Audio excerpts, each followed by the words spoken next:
where he's going to have a word with SK over with their dominant win over Unicorns. Thank you, Pyra. I'm here to talk with Candy Panda after his win after that game. Now, that was a complete dissection of the Unicorns. I'm not sure what the Unicorns look on the inside, but you guys certainly found them. How were you able to exploit them so hard in that early game and throughout the whole game? Yeah, so this week we had a lot of problems externally. So we didn't have much time to scrim, so our game plan was just pick strong lanes, because that's like the easiest strategy to like execute right now. So we just picked strong lanes, picked like an easy game plan, which was poke, and yeah, they couldn't really do much against it. They got caught out really badly sometimes, so we were able to win. Well, is that the only thing in your arsenal, Candy Panda? Because is that the only thing in your arsenal, Candy Panda? Because you talked about the strong early laners, but we have a lot of changes now when we get to the new patch. Have you guys adapted to that? Do you have more in your back pocket? Yeah, well, as I said, like we didn't scrim so much this patch, sadly. So, I mean, we still have like last week we showed that we can play Irelia and stuff as well. So, we are certainly able to play more, but this was just the easiest to execute against the Unicorns. Yeah, definitely look like it. Best of luck in your future games, Candy Panda, and congratulations on the win. We're going to shoot it over to the analyst desk to talk about that game. Thank you so much, Pulse. Easiest strategy to execute, and what an important win. This means that if the Copenhagen Wolves lose their game tomorrow, the Copenhagen Wolves are in the auto relegation spot and will be out of the LCS. What an important win for SK. And wow, did SK show up. Candy Panda is saying, look, we wanted to play something that's a little easy. I'm not quite sure I agree that poke is easy, but well executed. It was the fastest win of the summer split at 25 minutes and 2 seconds. SK just demolished the Unicorns of Love. Hang on, Trevor. I honestly, I have to stop you here because so much of this game was just down to Unicorns of Love. We talked about the decision-making coming into this.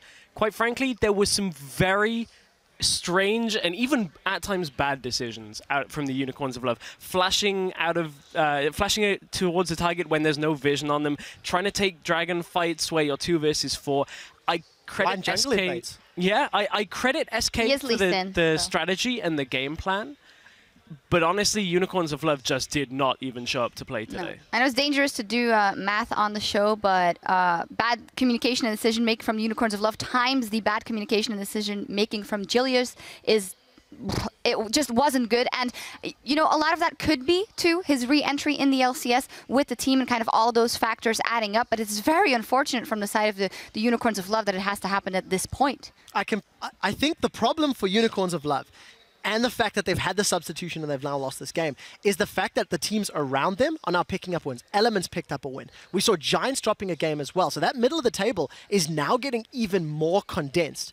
For SK, it was a fantastic victory, but they now face Fnatic and Origin. So if Fnatic want to make playoffs, they have to play like that against the best teams in summer.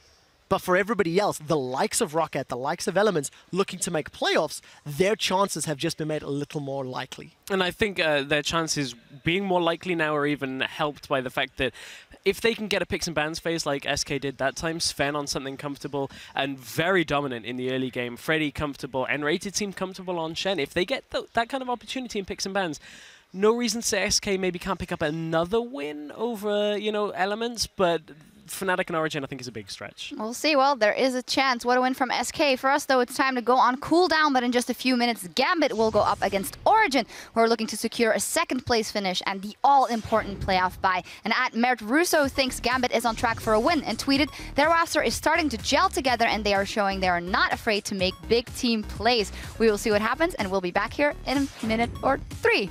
All right, let's do this, boys. Let's do this, guys. Come on. All right.